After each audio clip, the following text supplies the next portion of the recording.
Student Naima যায়, এইসব ছাত্রলীগ, যুবলীগ, ছাত্রদল আর police কেউ থাকবে না, টিকবে না। আপনারা কোনো নিউজ তো ছড়ান না, একমাত্র যমুনা টিভি ছাড়া। আপনারা এখানে যত সব বাতাবি লেবু ছাড়েন, বাতাবি লেবু, বুঝছেন? আপনারা হুদাই এরকম শোনেন, আপনারা এখানে হুদাই প্রেস নিয়ে আসছেন, বলেন আপু বলেন। আর যমুনা টিভি ছাড়া আর কোনো প্রেস কোনো রকম আপনারা সবাই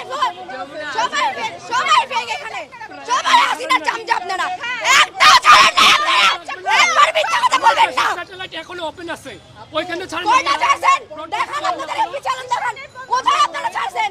একমাত্র যমুনা টিভি ছাড়া কোনো রকম কোনো চ্যানেল ছাড়া নেই, ওই যে একমাত্র এই চ্যানেলটা ছাড়া। কোনো লাগবে না, আমাদের কোনো কোটার দরকার নাই।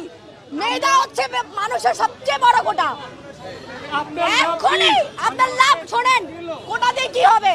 যদি মেধা থাকে, কই অন্য দেশে তো কোটা দেয় না, বাংলাদেশে কেন কোটা থাকবে? আপনারা ভার্সিটির মানুষ, ভার্সিটির স্টুডেন্ট দেখেছেন, কলেজ আর হাই স্কুলের স্টুডেন্ট এখনো দেখেন নাই।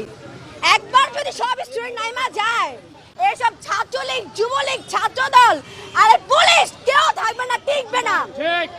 4 কোটি স্টুডেন্টদের সামনে এইসব কিছুই না, খালি কোনো ফ্যামিলি প্রবলেম বা এইসব গোলাগুলির কারণে শুধু হচ্ছে না, আর নামতে পারতেছে না।